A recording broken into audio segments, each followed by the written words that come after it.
Happy Wednesday, June 9th, 2025. I'm still a little sick. You could probably hear it in my voice. I apologize, but we're going to get through today's session as best we can. I think I accidentally scheduled this as public, so if you're not inside of TTI and you're watching this, hello, my name is Hamilton. This is the Trading Initiative's Wednesday TTI Options Pro Strategy session. These sessions specifically look at shorter-term options trades that we look to take advantage of market volatility and potentially use short-term profitability to roll into longer-dated contracts. It's what we've been doing for the last 12 weeks. It's worked very well for us, and we're going to be able to go through some of those setups today. A couple things here I want to talk through, obviously, before we get into the trades for today, is managing open trades. Yesterday was a little bit of a down day for most people, and then today, at least in market open, was a very big up day for a lot of people. Keep in mind that we're swing traders. Our time frame is not tomorrow. It's not the end of the week, right? We're adults. We have more than a 7-second attention span, right? We didn't grow up on TikTok. Our trades are typically looking to take advantage of, our normal trades are looking to take advantage of anywhere between 3 to 6 months worth of price action. And then even these shorter term options trades that we take off of the Wednesday strategy session, we're still looking to target a couple of weeks out, right? It's not necessarily tomorrow. So if you're looking at some of the ups and downs of your portfolio and it's negatively impacting you, the one thing I can tell you is that you're probably positioned too big. So take advantage of that position sizing guide that I have written. If you haven't read that yet, it's in the start here portion on the market research side. So make sure you go over there and you read through that on the site. But think about long-term goal here is to capture these bigger moves. And as we've shown over the last 12 weeks, it's not incredibly difficult to do. But if you're stressing about every single individual day, it's just like trying to lose weight. If you're stepping on the scale every single day, for those of you that have gone through the weight loss journey, you know that weight fluctuates on a day-to-day basis. Even if you're dieting, going to the gym, doing your cardio, you'll wake up one day and for whatever reason, you're actually up. And that can screw with some people's psyche, think that maybe they did something wrong. When in reality, there's a bunch of different tangibles. Look at it week over week, month over month. If the scale is going down, you're doing the right thing, continue to do so. Portfolio is the exact same thing, right? If your portfolio is up and to the right over weeks and months, you're doing the right thing. So try not to get caught up in the day-to-day here. Once again, we're not day traders. State of the market. Obviously, today was a big update in tech and semiconductors, and that's kind of where I want to start, but we'll go ahead and look at the broader market first. Broader market is doing exactly what we've expected it to do over the last couple of weeks here, which we hit all-time highs. We've also said that the easy trade is probably over, and that pisses a lot of people off, and I don't give a shit. I really don't. There are people out there that have missed this move, and now they're looking to get allocated. What have we been talking about for the last 12 weeks, folks? This was going to happen. Everybody is either short or sitting on the sidelines watching this rally unfold in complete disbelief. And now that we're at all-time highs, they're going to rush into the market, and the market doesn't generally allow that to happen. A lot more volatility, a lot more whipsaw, and that's exactly what we've seen over the last couple of trading sessions. It even correlates to some seasonality. We talked about this at the beginning of the week. The next couple days after the 4th of July holiday tend to be weak, going back to 1950. And it's exactly what we're seeing here, a lot of chop. But still, the S&P is up at all-time highs, and we know trends are higher, so we're going to continue to take the all-time high trade, and the Qs as well, right? The Qs hit intraday all-time highs. We're doing the right thing here, folks. We're continuing to own the strongest parts of the market in a bull market that is, in my mind, just getting started again. We just traded through a 20% correction from February through April, and here we are back at all-time highs very quickly, and this is the next leg up. In my view. And so we're positioned for that. Okay. SPY, the Qs are both at all-time highs. Excuse me. XLK, all-time highs as well. I was just looking at a tweet that I tweeted out back in June 6th, I believe. So about a month ago. And it was, listen, the tech sector is going to break out to all-time highs. Semiconductors are going to be at all-time highs. Software and internet are probably going to be at all-time highs as well within the next couple of weeks or months maximum. It's up to you to position yourself or be mad when it happens. Here we have tech, all-time highs we broke out. This is the leading sector of the market. There's no reason to be heavily vested in any other area of the market if your focus is on relative strength and momentum, which is what TTI is all about, right? We want to ride the best trading vehicles, and right now that is tech. Also semiconductors. Congrats to those of you that are keeping score. Semis hit all-time highs. So once again, none of this stuff that we do in here is on accident. None of it is, or most of it is not luck. Some of it is luck. Most of it's not luck. It's just strictly focusing on where are the greatest trading opportunities. And we do that through trend. We do that through relative strength. We do that through momentum. Tech and semiconductors have been the best play off of the market bottom on April 7th moving forward. Semis are now up at all-time highs as well. We have two leading names, Microsoft, which is trading at all-time highs. Congratulations to those of you that bought it back here. We weren't waiting for permission to anybody to say to go out and buy Microsoft. We own it, and now we have this great position of Microsoft going out to the end of 2024, beginning of 2025, screaming higher into all-time highs. And then NVIDIA as well. And by the way, NVIDIA hit two milestones. One, all-time high today, but also earlier today. It might still be there. I don't know if this is updating appropriately, but first $4 trillion company ever. So round of applause, NVIDIA. We have a position in this. We have a couple positions in this, actually, and they're free now, right? So if you have an opportunity to turn your longer-term NVIDIA position free, that's exactly what we wanted to do. That was the goal, to turn NVIDIA free, to turn Microsoft free, to turn IBM and Cisco and all of these large and mega-cap tech stocks free and hold them through the end of the year. Because if this is the beginning of the next leg up, which I think it is, these are the names that are arguably going to lead the market higher, particularly because tech didn't do anything for almost an entire year. And now we have some free positions in the best stocks in the market. You are in a prime position to make a lot of money through the end of the year, assuming that this bull market thesis plays out. For those of you that are still on the fence of this risk story, I want to continue to point out that ARK is trading at 52-week highs. There's only one type of market where Cathie Wood is making money, and that's when risk-on, high-beta shit stocks are flying. You also have ARK-F, which has outperformed, I think, all of the other ARK ETFs. This is your fintech, also higher beta, growthier area of the market. You have ARK-X, which is trading up at all-time highs, right? Do I need to continue to pound the pavement? Risk is flowing back into the market. We know this through both an ETF allocation, ARK, for example, and our risk ratios. We can look at higher beta versus lower volatility, and I'm not going to remove all of the indicators and stuff, but we just care about trend and level. Where are we at? All-time highs. Are we trending higher? Yes. Market is continuing, regardless of tariff talk or inflation talk or what's going on in the Fed or the geopolitical situation. Market doesn't give a shit. Once again, you're in here because you understand price is the ultimate thing that we look at. It's not opinion or bias. Or I just put out a tweet an hour ago saying I'd rather be a dumb bull in a bull market than a smart bear, because smart bears don't make any fucking money. It's just that simple. You could have this super long thesis about why the market shouldn't be where it's at, and you can feel free to express that thesis by shorting or sitting on the sidelines. But for those of us that our thesis is entirely price driven, we are making a lot of money with higher beta outperforming lower volatility, and that's exactly what we're continuing to see. And then we have the equally weighted consumer discretionary against consumer staples, also confirming that, this is a real breakout, folks. This is not just a market that meandered back higher towards all-time highs. We've had multiple breadth thrusts. We've had all-time highs in most of the most important indexes on an equally weighted basis as well. And now we're seeing risk ratios continue to confirm this as well. We talked about credit yesterday, right? Credit is confirming this, etc. Okay, so we're still risk on, regardless of the news cycle, regardless of whether or not it makes me popular. I don't give a shit. I really don't. I care about making money. I don't care about winning awards or having 100,000 followers on Twitter because I'm posting doom porn. Fuck them. If they're losers, they're going to find a way to lose. Okay.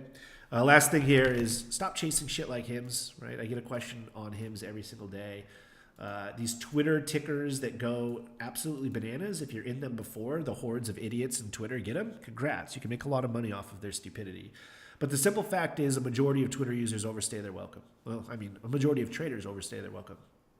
But Twitter is even worse because you have paid shills that are literally there to pump stocks, like illegally, right? HIM's not saying that any one particular influencer is doing that, but this is a terrible fucking chart. Particularly from our perspective. If you're looking to trade options on something like this, I believe HIMS is sitting at like 100 plus IV. Super expensive. Like, why the hell are you looking to own this crap? This is a terrible chart. It's shopping sideways. Implied volatility is super high. The odds of you losing are exponentially higher than buying a base breakout or something that moves or is yet to make the move, etc. Right?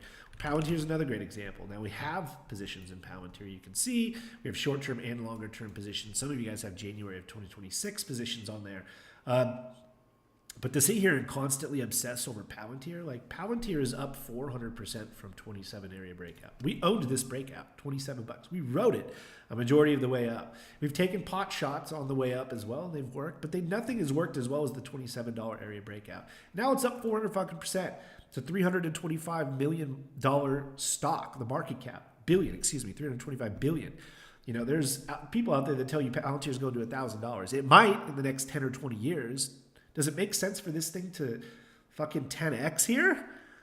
Are you kidding me? Like, this is going to be a $3 trillion stock by the end of this current bull cycle? I don't see that. That's fucking insane. So think about from a trading decision.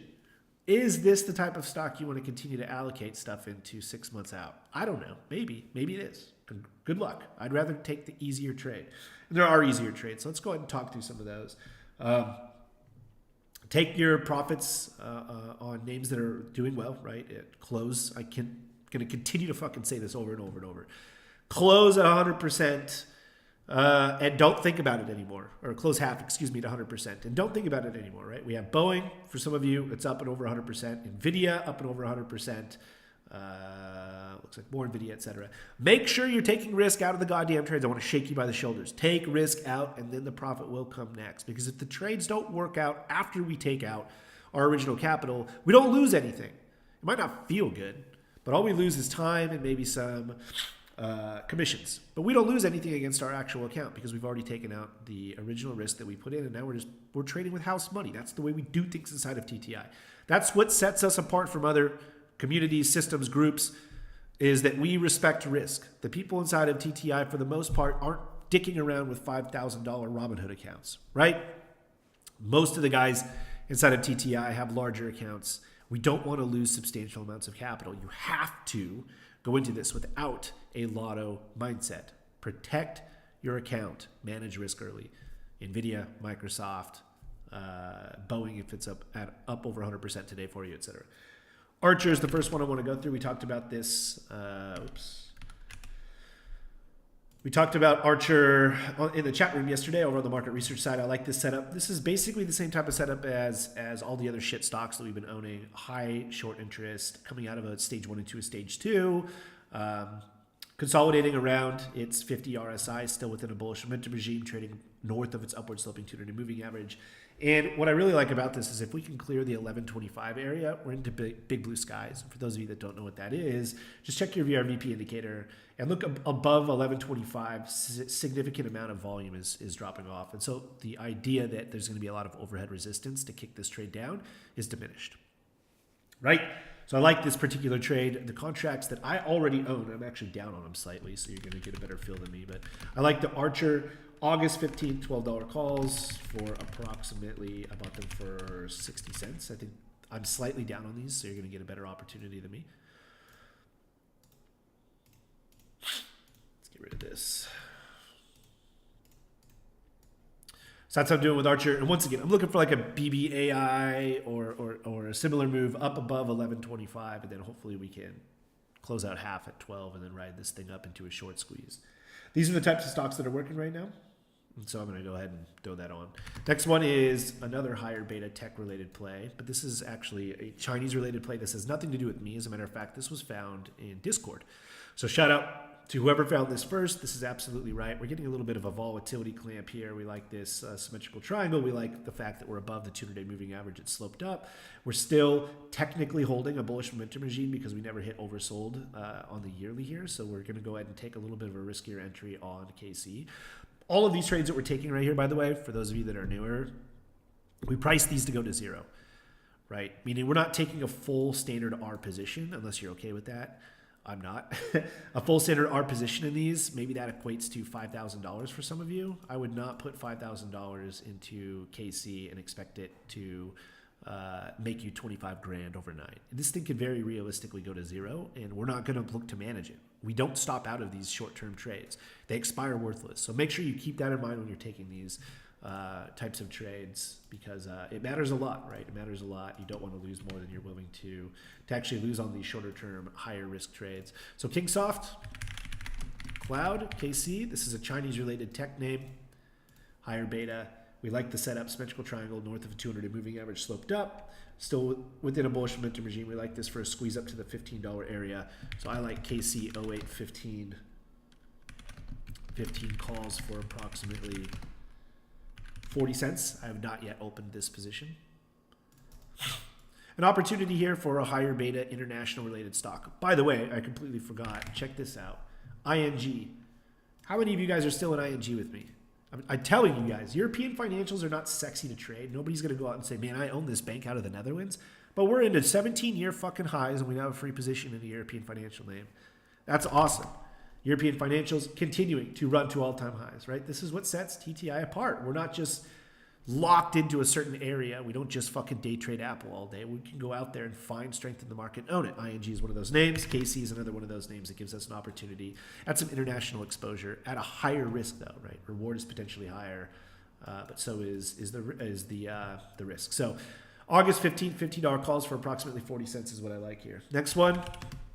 Mobileye. Mobileye actually made us a lot of money from the short side and the long side. We actually bought this long here on our IPO-based breakout back in January of 2023. We owned it for a couple of weeks and made a couple bucks. We actually shorted Mobileye back here as well on the breakdown below 23.75. I did not make any money on the short. I don't remember what happened. I think I stopped out early or something, but I know a bunch of you guys did, so congrats. Now we're looking to potentially take this long as it builds this base out and starts trending above its upward sloping 200 moving average. Once again, I don't give a shit about the company itself. I don't care what happens after I own this trade. I'm only here to take advantage of the price action. I do not care about what this company is. I don't give a shit about whether it's a scam. I don't care what scammy Twitter characters are pumping this. I don't give a shit. All I care about is taking it for the next week or two and making as much money as I can. So MBLY, 0815, 23 calls for approximately 55 cents. That's what I'm doing here. Doesn't have to be any harder than that. Why 23 bucks? We're looking for a move back up towards the support level that originally broke down. I think there's, within reason, it will get back up there. I think today's actually probably a pretty good day to enter as well because it's down on the day, so we're going to get some cheaper contracts. It's down about 2%. We're trending north of an upward sloping 200 moving average. We are within a bullish momentum regime going back to the end of 2024. So once again, this hits all of our non-negotiables for these short-term trades. I do not care about the company itself. I don't give a shit where it's headquartered. I don't care what it does. All I care about is that it's high beta with a good opportunity to take advantage of price action. So once again, August 15th, $23 calls, approximately 55 cents. Then the last one, SMTC. So this one is going to be a little bit more of a difficult trade, but I think there's an opportunity on this gap fill up towards the $50 area, and we did just get a move above the 200-day moving average today. So we're going to go ahead and take a short-term trade on this that might end up being a longer-term trade. Okay? Once again, just letting you guys know, that's kind of the goal for what we do with these sessions is we take these shorter-term trades, make a couple bucks over a week or two, and then some of these turn into longer trades, right? So SMTC, I like the August 15th $50 calls for approximately $2. Once again, we don't have to reinvent the wheel here. We're just looking for a gap fill up towards the original $50 area, gap down up here. If we get up there, we can potentially roll this position out targeting 70 and 92. With semis at all-time highs, it's not a bad idea, but we need to confirm that the trade is actually going to work, which is why we take these shorter-term trades first. Hopefully that makes sense. Take the short-term trade first, let it confirm that it wants to trade north of its upward sloping 200-day moving average, confirm the bullish momentum regime, and then we can roll it out to longer dated contracts. That way, if it doesn't work, we're going to be losing less, right? Because the longer dated contracts are going to cost more than the shorter dated stuff that we're targeting here. So once again, we have 4 trades. We have Archer, KC, MBOI, SMTC. I will post all of those with the full write-up and the video over on the market research side after lunch. Take whichever ones make sense to you. And once again, please, please, please manage your risk. We've had an incredible 12 weeks, going on 13 weeks now. We have an incredible amount of positions that are free for us right now. For those of you that didn't read the newsletter from yesterday, I want to point something out really quick. Did I post it here? I did not post it here. I posted it on the other email list. Let's see if the picture's here, though. Here we go. So this particular picture is my higher beta portfolio as of yesterday. right? And I have 9 trades on right now that we've opened up over the last 12 weeks together through these particular sessions, most of them BBAI, SoFi, CSIQ, StoneCo, IWM, CELH, AMD No, NVIDIA No, CoreWeave No. Those were longer dated stuff. But 6 of the 9 are free. 7 of the 9 are free that came from this particular session. Please manage your risk, because then you have the opportunity to let these things continue to squeeze higher with no risk against your account. That's the whole point of why we do what we do. And then obviously we can take a lot of this profit out and we can move it into the longer dated stuff that tends to do better in bull market runs for us for a substantial amount of time and ultimately make us more money, right? That's the whole point of this. Okay. So hopefully that was educational for you. I'll post that stuff over there for you in about 30 minutes. If you have any questions regarding anything we went through today, feel free to leave a comment below the video on the market research side. And once again, I think this is public. So if this is your first time listening to me yap about this type of stuff, hopefully it makes sense to you. If you have any questions regarding it, leave a comment below on the YouTube video and I'll get back to you as soon as I can. Enjoy the rest of your Wednesday, folks.